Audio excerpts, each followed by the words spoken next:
G'day and welcome to the Last League Correspondents, where we send real people into the real world to report on some real issues. This week we ask the question, what about England?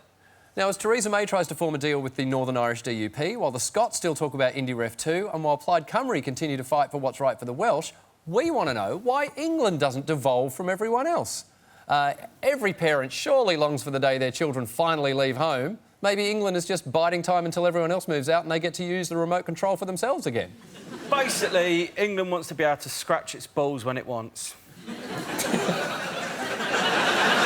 To be fair, you often want to scratch your balls when you want as well, Alex. Look, surely it won't be long before a populist politician comes along with the phrase "Make England Great Again" and shortens it to MEGA to make it catchy. Personally, I'd love it if England went their own way, because then Australia might have a chance of beating you on the Paralympic medals table. That problem you've got there is you wouldn't just need to divide England. Because I've looked back on it, and in the last Olympics, Australia lost to Yorkshire. In fact, for Australia to win on the medals table, you'd have to devolve the Brownlee brothers from each other. I think that making England great again would be the wrong... I just think just make it all right. Yeah, we'll make England OK, that'll do. Could it happen, though? Could England really break away and form their own government? Richard Gadd set off to find out.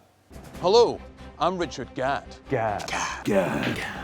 And I'm here as a correspondent for The Last Leg. Leg.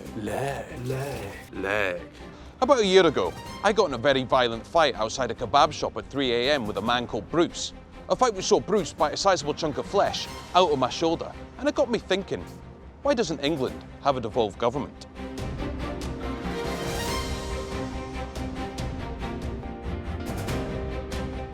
The question of English devolution is a lot like a pair of exposed 8-year-old testicles.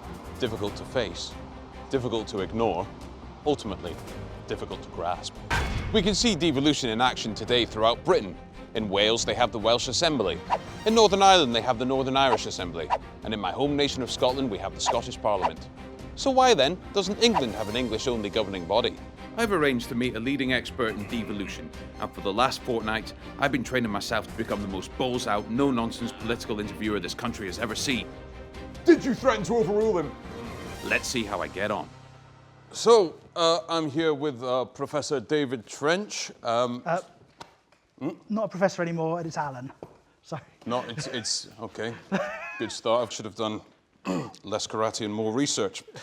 Devolution, what is it, who is it, where is it, and why? Devolution is the name we use in the UK to cover a whole load of different phenomena that are about handing power to subnational bits of the UK. Okay, that's done. So, for example, if I was to say it comes down to divisiveness and divides. So when I was a kid, me and my sister shared a room, and we fell out once, and we put a bit of tape along the floor. She had the door, and I didn't. So it meant that you never got out of the room? Well, I never got. I actually had to piss in the corner of the room, if I recall, and I actually ended up sort of damaging the drywall. So with that in mind, is devolution effectively pissing away the drywall of Britain? No. The idea of devolution, which it's largely delivered, was to create a United Kingdom that was happier in itself. Okay, so there are many situations that I would describe as a hot mess. Trump's America is a hot mess. Brexit is a hot mess. Brangelina is a hot mess. Is the question of English devolution then a hot mess? The English devolution scene is certainly something of a mess. Whether it's a hot mess, I don't know. It's a tepid mess. Tepid mess. It is clear that English devolution will have both positive and negative consequences for not only England itself, but the entirety of the UK. So then, is the debate surrounding such a subject like a game of tennis? A lot of meaningless back and forth involving predominantly white men? Or is it like a game of rugby? A heaving scrum of divergent ideas which nobody really understands? Or is it like football? To fully understand this complex issue, I wanted to meet with someone who has already paved the way for devolution in this country. Some call them pioneers, others call them dividers. My gran calls them potatoes, but she hasn't been well for some time now. I call them the devolvers. Let's go meet one. I'm here with Michael Russell, Brexit Minister for Scotland and BNP member of Argyll and Bute. Michael, thank you very much It's not BNP. Sorry, It's not BNP. You said BNP. Did I say BNP? Yes, you did. I beg your pardon. It's okay, let's start again. SNP, sorry. I've got... It actually genuinely says BNP on the questions. Who did that? Was that me? So we're all human. It's okay. Okay, beg your pardon. Where do you stand on English devolution? If the people of England want to have their own parliament and have self-determination, that's exactly right by me. So SNP obviously does have its detractors. Really? Well, I've got a quote here. Right. What would you say to people who say that the SNP are a four-horse party, two stops short of a couple of wheels? I would say that's about the most confusing description I've ever heard. I'm not sure I even understand it. Me neither. Let's move on. Obviously, it's gone considerably bankrolled by England. Why is that obvious? It's go on. Well, it's not obvious at all. You said it was obvious. Why is it obvious? Because it doesn't happen to be the case. Some guy was talking about it on a bus, and I thought so you form your political opinions in that way? Oh, it was very convincing. We met an MP yesterday who said there was too much focus in Scotland. So if Scotland is saying there's perhaps too much focus down south, and if the south is saying there's too much focus up north, it reminds me of the sort of phrase, too many pears fall quite close to the mule. Does it? Does that? It doesn't remind me of that phrase, but that's because I've never heard it before. I think it's a phrase that says that it's just a vicious circle that sort of just keeps sort of going. Mules can also be vicious. Yes. The issue of English devolution is a thorny one, and should it happen, the repercussions could be far-reaching and potentially devastating for the whole of the UK. So I thought I'd go meet some of the people fighting for this cause. I'm here with Robin Tilbrook from the English Democrats. Robin, thank you very much for being here today. Why are you for an English Parliament? Well, it's really a question of fairness.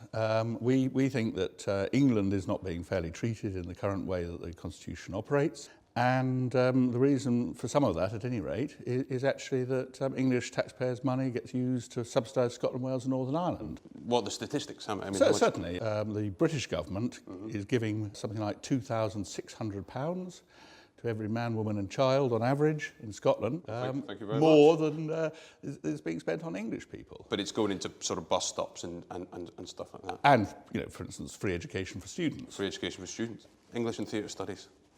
Pointless degree, but free. Do you worry if you keep pushing for more English votes, more English power for English people? I mean, where does it stop? I mean, English food exclusively for English people? I don't know about you, but I love a carbonara. No, we're not going down that route. We're talking about the politics of it. The politics, so it wouldn't be sort of... No, so we wouldn't be stopping the carbonaras, no. Carbonaras, no. Would it be fair to say that England, as a result of a lack of devolution, is lacking a political voice somewhat? Well, that's absolutely right. It is a sort of very obscure sort of political voice. When I think of a sort of political voice that the sort of England has, I was thinking it sort of might sound a bit sort of like...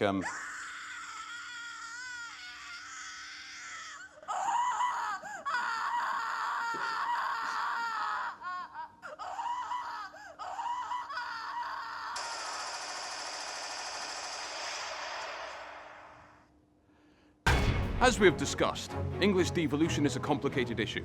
It's about national pride. It's about England wanting what the rest of the UK has. But does it promote unnecessary nationalism? And will it lead to further division? And if it did happen, where does it stop? Cornwall are already seeking their own assembly. Where next? Norwich? Preston? Ecclefechan? Will Quincy's kebab shop on my road soon be seeking independence? Will Nigel's nunchucks? Pam's prams? Only time will tell. But one thing's for certain, there are still plenty of hoops to go through before the final buzzer sounds on this issue. Yeah, Russell, she was lovely. She's lovely, she's she great. said, here's my card if you ever need a one-legged stripper. Have you got that card? What was great was watching Alex on the red carpet. This girl went to me, oh, Alex, can you sign this for me? And then she went, actually, can you sign this?